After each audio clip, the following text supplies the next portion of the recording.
کوئی خاص دروازہ کھلے، خدا سامنے ہو اور یاد آئے نواب رامپور، انہوں نے کہا کہ اس وقت خاص میں 4 حرف نہ بھیجے جائیں کہ جس میں مجھے نواب یا خدا نہ یاد آئے، نواب رامپور یاد آئے۔ انہوں نے کہا وہ وقت خاص کیسا ہے، اس میں تو 4 حرف بھیجنے چاہیے۔ کوئی درویشوں کی اپنی سرمستی ہے۔ تو یہ خاص عنایت کا وقت، انہوں نے کہا کہ خاص عنایت کا وقت ہے، کسی کو خبر نہ کرنا، جی آ جانا۔ آپ نے دریچہ بند کر لیا اور معین الدین اجمیری وہ زندان قصبے میں چلے گئے۔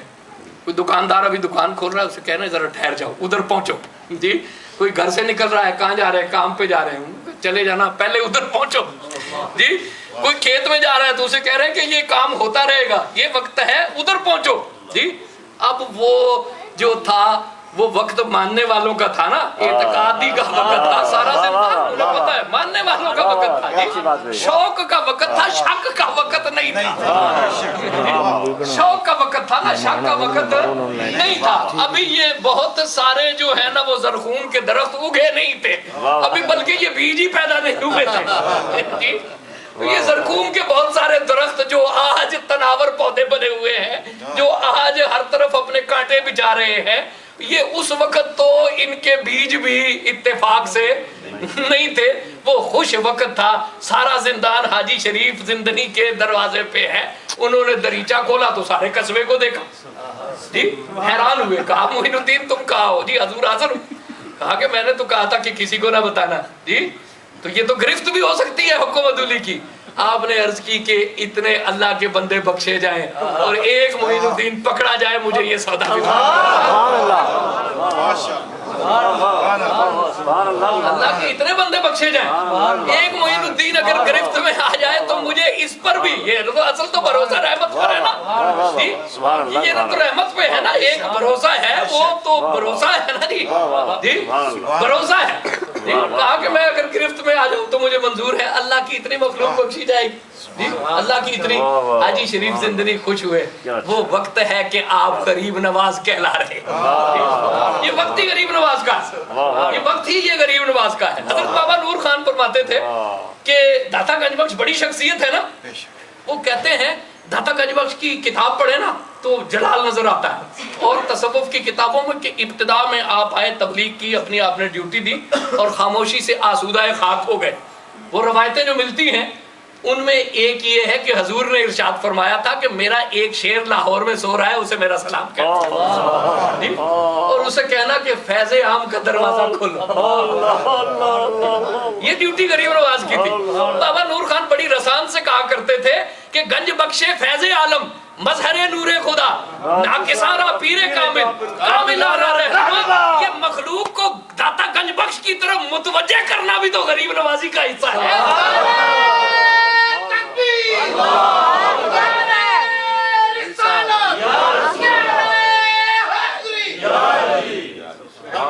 آپ فرماتے تھے، بڑی رسان سے فرماتے تھے کہ یہ بھی تو غریب نوازی کا فیضان ہے نا، کہ مخلوق کو کس نے متوجہ کیا؟ گنج بخشے فیض عالم، مظہر نور خدا، ناکسارا پیر کامل، کامل آرا رہنما۔ ایک ایسا ڈنکا معین الدین اجمیری نے بجا دیا ہے جو قیامت تک بجتا ہی جی داتا کی غریب نوازی سے جو بھی بہرہ ور ہو رہا ہے نا، اس صدقہ جاریہ سے بہرہ وافر معین الدین اجمیری کو بھی ملے گا، اور داتا گنج بخش نے بھی تو اس حجرے کا نشان سلامت رکھا ہوا ہے نا، جی پہلے غریب نواز کو سلام عرض ہوتا ہے، آج بھی اسی وساطت سے اہل شوق اسی وساطت سے جاتے ہیں، اسی راستے سے جاتے ہیں، پہلے غریب نواز کی جالیوں کو بوسہ دیتے ہیں، پھر گنج بخش کی دہلیز پہ بوسہ زن ہوتے ہیں، جی انہوں نے بھی غریب نوازی کا اظہار کیا، انہوں نے بھی اس چیز کا اعلان کیا ہے، انہوں نے بھی اس کو زندہ رکھا ہوا، وہ بھی تو داتا گنج بخش ہے نا، جی واقعی داتا گنج بخش ہے۔ اپنی اس وصف کا اعلان کرنے والے کو بھی اس نے وہاں سے غائب نہیں ہونے دیا، اس کے حجرے کو زندہ رکھا ہے، اس کا نام زندہ رکھا ہے۔ چھٹی شریف جب اجمیر شریف میں ہوتی ہے تو داتا صاحب کے قدموں میں بھی ہوتی ہے، جی یہ محبتوں کی روایتیں، سلسلوں میں کوئی تعصب نہیں ہوتا، جی کوئی دلچسپ باتیں، وقت ختم ہو رہا ہے جو مجھے دیا گیا تھا، بابا نور خان کی باتیں بڑی یاد آتی ہے۔ آپ داتا صاحب جنیدی سلسلے کی، میں نے ایک دن ان سے پوچھا، بابا صاحب کی طبے پہ وہ جا رہے تھے، جی یہ کچھ تفنن تباہ کی باتیں درویشوں کی مخصوص ٹرمینالوجی ہے، اس کے غلط معنی آپ نہیں لیں گے، سارے باز اوقع ہیں جی۔ تو میں نے کہا کہ داتا صاحب کا سلسلہ تو جنیدی ہے جی، تو آتے جو ہیں وہ یہاں پہ چشتی زیادہ ہیں، عرس میں دیکھیں نا قوالی ہو رہی ہے اور سارے اوپر سے سلسلہ تو جنیدی ہے، بعد میں جنیدی سلسلے کا تشخص قادریوں سے بن گیا، لیکن عرس میں یہاں چشتی نظر آتے ہیں جی۔ بڑے مزے کا جواب دیا، کہنے لگے کروڑ پتی تھا لا ولد مر گیا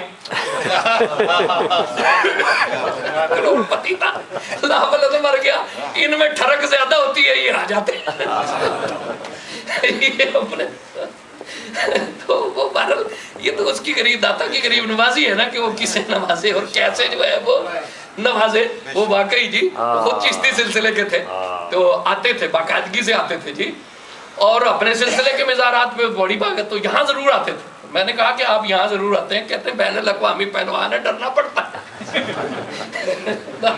بین الاقوامی پہلوان ہے ڈرنا پڑتا ہے تو آنا بھی پڑتا ہے تو یہ درویشوں کے سلسلے، محبتوں کے سلسلے جی، یہ بھی غریب نوازی ہے، یہاں کے فیض سے بھی وہ مستنیر ہوئے۔ اور دیکھیے میں نے حضور ضیاء الامت پیر کرم شاہ صاحب سے سنا کہ آپ آئے نا پہلے دلی لاہور، جائزہ لیا، 4 سال ملتان میں ٹھہرے ہیں اور یہاں کی زبان سیکھی ہے، یہاں کی کلچر کا مطالعہ کیا ہے، یہاں کو دیکھا ہے، سٹڈی کیا۔ 40 درویش جو سب عالم ہیں، عاشق ہیں، عارف ہیں اور بابصیرت لوگ ہیں، ایسے نہیں آگے بغیر تیاری کے جی، کہ 40 درویشوں کے ساتھ پھر ملتان میں رہ کے یہاں کی تہذیب کو سیکھا، یہاں کی زبان کو سیکھا، یہاں کی ثقافت کو سیکھا۔ حضور ضیاء الامت فرماتے تھے درویش ہمیشہ وقت کی نبض پہ ہاتھ رکھتا جی، ایسے نہیں تیاری کر کے۔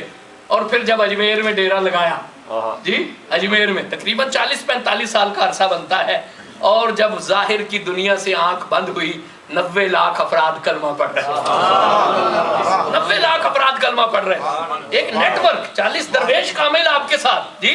اب خود دیکھو کہ اگر 40 افراد نے اپنے جیسے 40 بھی تیار کیے ہو جی، ڈاکٹر صاحب کے 40 کامل لوگ جی، اپنے جیسے بھی انہوں نے اگر 40 بھی تیار کیے ہوں، 40 بھی تیار کیے ہوں، تو کتنا فیض پھیل گیا ہوگا۔ کیوں 90 لاکھ مسلمان نہیں ہو گئے؟ ہم سمجھا نہیں بات کو سکتے، لوگ کہتے ہیں جی افسانہ ہے جی، ایک آدمی نے 90 لاکھ کو کیسے کلمہ پڑھا دیا۔ وہ اللہ کے بندے، کوئی ایک آدمی تو 90 لاکھ افراد سے ساری زندگی مل ہی نہیں سکتا۔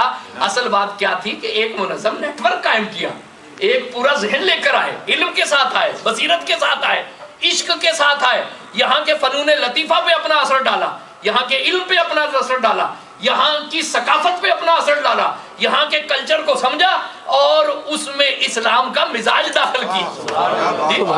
دیکھو ہسپانیہ ہے نا، وہاں پہ مسلم سلطنت کتنی مضبوط رہی، بر صغیر میں شاید اتنی مضبوط نہ ہو جتنی ہسپانیہ میں تھی، لیکن بر صغیر سے اسلام ختم نہیں ہوگا، ہسپانیہ سے ختم ہو گیا۔ آج کی ریسرچ یہ کہتی ہے کہ ہسپانیہ سے اسلام اس لیے مٹ گیا کہ وہاں فلسفی اور فقی تو گئے تھے، صوفی کوئی نہیں گیا۔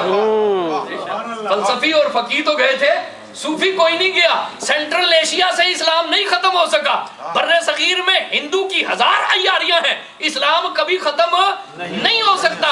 امیر خرد کرمانی کہتے ہیں کہ معین الدین اجمیری نے اس زمین پہ اسلام کا پودا لگا دیا ہے، اور اللہ نے یہ کرامت عطا کی ہے کہ جس خاندان نے معین الدین اجمیری کے ہاتھ پہ اسلام قبول کیا ہے، اللہ کا وعدہ ہے قیامت تک اس خاندان سے اسلام نہیں جائے گا۔ سبحان اللہ، سبحان اللہ۔ وہ کہتے ہیں ایک بچہ، جو بھی بچہ بر صغیر میں مسلمان پیدا ہوگا، اس کا ثواب معین الدین اجمیری کے نامہ اعمال میں لکھا جائے گا۔ جن درختوں کی جڑیں دل میں اتر جاتی ہیں، جن درختوں کی جڑیں دل میں اتر جاتی ہیں، ان کا آندھی کی دراتی سے بھی کٹنا مشکل۔ درختوں کی جڑیں دل میں اتر جاتی، ان کا آندھی کی دراتی سے بھی کٹنا مشکل۔ یہ جڑیں ختم نہیں ہو سکتی کیونکہ معین الدین اجمیری کی لگائی ہوئی۔ ہندو مذہب جو ہے نا، کوئی نیا مذہب جب آتا ہے پہلے یہ بڑی مزاحمت کرتا ہے۔ ہندو مذہب کا ایک خاص مزاج ہے، کوئی نیا مذہب یہ آیا نا، اس نے پہلے مزاحمت کی، لیکن جب دیکھا نا کہ قلعہ پکا ہے تو پھر ایک اور پینترا بدلتا ہے جی، 3 کروڑ بت تو یہاں پہلے ہی ہے، ایک اور بنا لو جی، ایک اور بنا لو، مجھے سجدہ کرنے سے کام ہے، جو یہاں نہیں تو وہاں سے، تو ایک اور بنا لو۔ دیکھا نا کہ بدھوں کا قلعہ جم گیا ہے تو بدھ کا مجسمہ بنا لیا, اس کی بھی پوجا کرنی شروع کر دی. آہستہ آہستہ امتیاز ہی ختم ہو گیا کہ ہندو کون ہے اور بدھ کون ہے. برما میں بدھ ہیں, سری لنکا میں, ہندوستان میں نہیں ہے جی. جین مت کتنا مضبوط روایت ہے, جین کو یہ کھا گئے جی, اسلام کو نہیں کھا گئے. کیوں؟ اسلام لے کے آنے والے صوفی ان برہمنوں سے زیادہ سمجھدار تھے. سبحان اللہ. اور شکر ہے صوفی لے کر آئے, مولوی لے کر نہیں آئے جی. جو فلیکسیبلٹی